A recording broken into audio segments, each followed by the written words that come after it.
Namaste, dear sisters and brothers. My name is Maheshwar Ramana Satguru. I'm from India of the West, also known as West Indies, in the Caribbean Sea, from the island of Puerto Rico.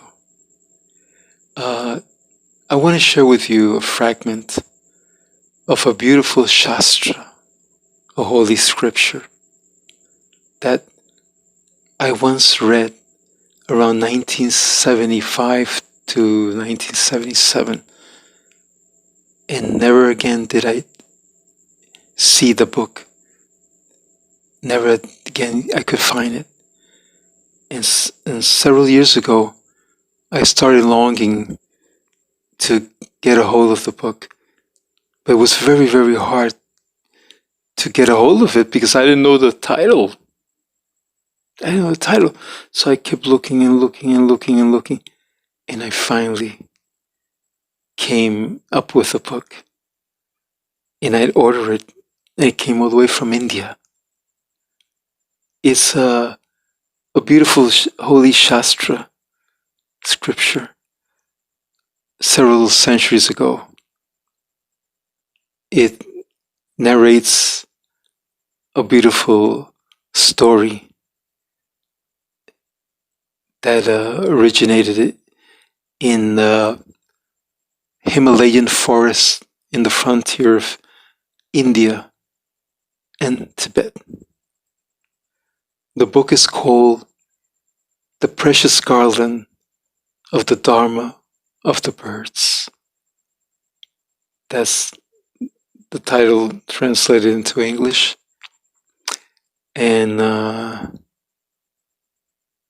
why did I put here in the title of this video a subtitle, a gateway, a Ramanic gateway?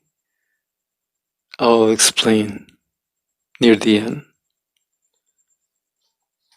So I'm going to read a fragment of this beautiful scripture.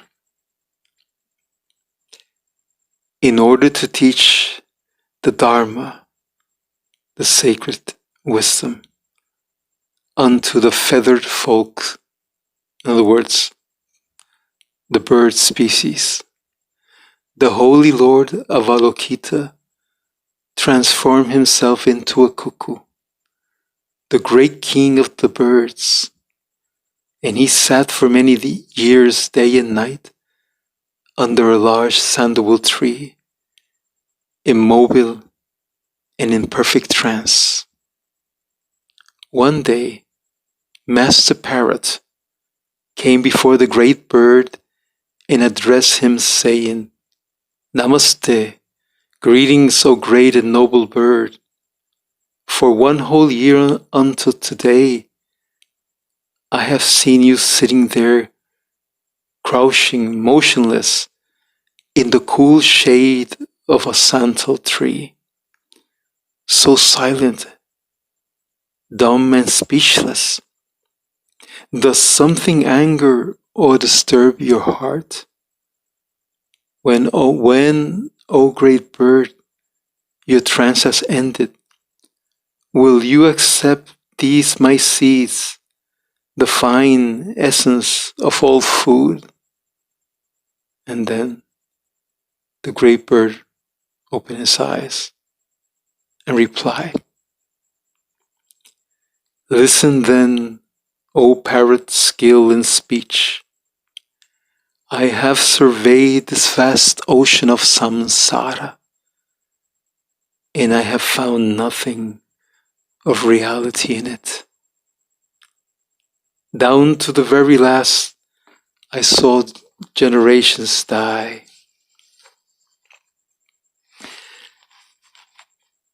They kill for food and drink. How pitiful.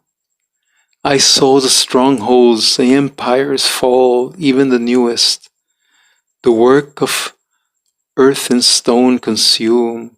How pitiful. Foes will remove the hoarded spoils down to the very last. Oh, to have avidly guarded this wealth and hidden it, how pitiful. closest friends will be parted down to the very last. Oh, to have formed those loving thoughts of affection, how pitiful. Sons will side with the enemy, even the youngest. Oh, to have given that care to those who were born of one's body, how pitiful. Relatives united and intimate friends, children reared and riches stored, all are impermanent, like an illusion, and nothing substantial, no reality is found in them. My mind has now forsaken all worldly activity, so that I may keep constant to my vows of inner spirituality. And here in the cool shade of a santal tree, I dwell in solitude and silence. In trance, I go inwards, free from all distractions of this world of samsara. Om. That's the beginning, and it's very, very inspiring for me, very, very beautiful. So, why did I say in the subtitle of this video, the Ramanic gateway? How does this scripture, that is not a scripture in the path of Ramana Maharshi, how does it lead you to the path of Ramana Maharshi? There are two very important reasons. One is because here is emphasized the Sanskrit term called viveka, which is discerning between the real and the unreal, between the eternal and the temporary. Viveka. And when one has acquired a degree of viveka and sees that this world of samsara, this life of samsara, of the false I, of the ego, this life of full of temptations, distractions, attachments, sufferings, death and rebirth, is not what one really wants, then is born within oneself the Sanskrit term called vairagya, which is an attachment to the things of this world, indifference to the temptations, distractions,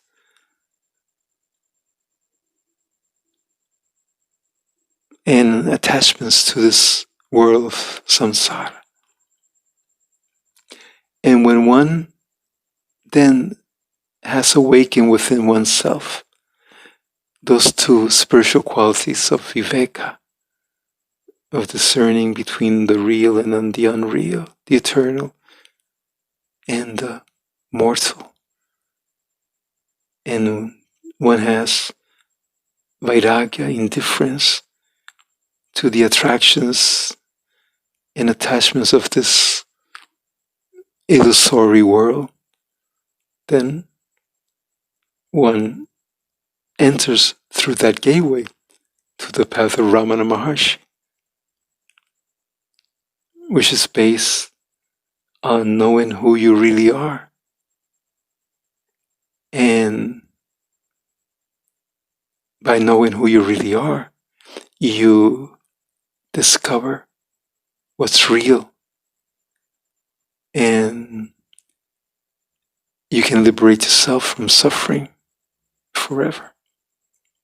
So that's how this book, which is several centuries old, can lead you. It's a gateway to the path of Ramana Maharshi. So that's it. And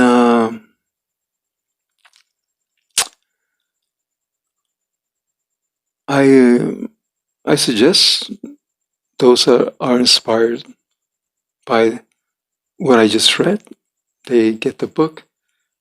The book in English translation, this is the name of it.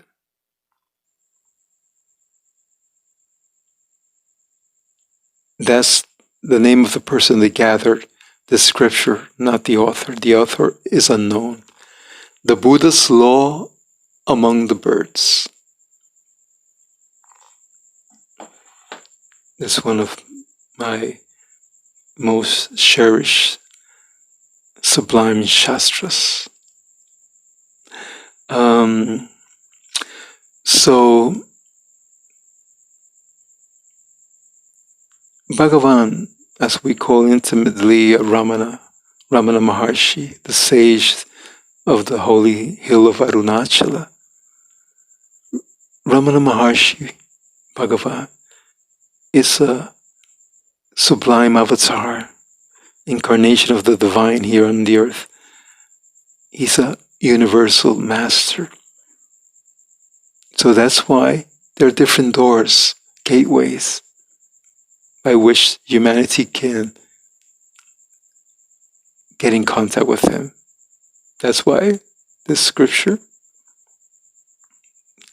which is not in the scriptures of his path, take you also to the same place, to him, universal master.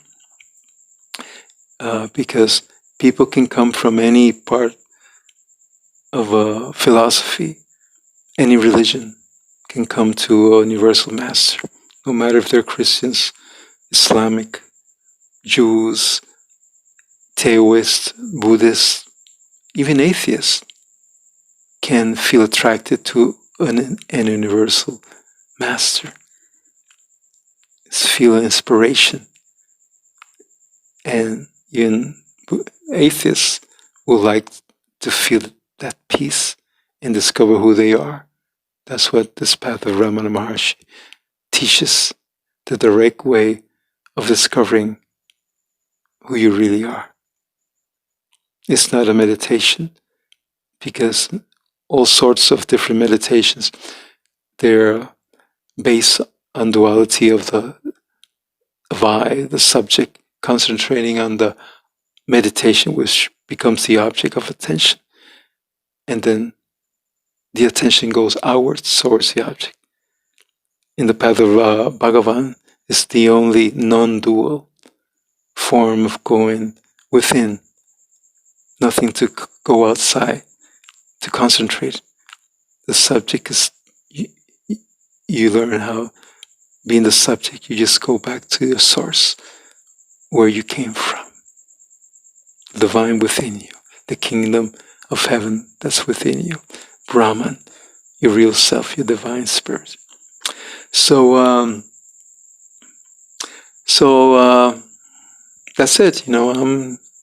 I do this spontaneously, no script. And English is not my mother language, so I don't speak it as fluently as I would like to.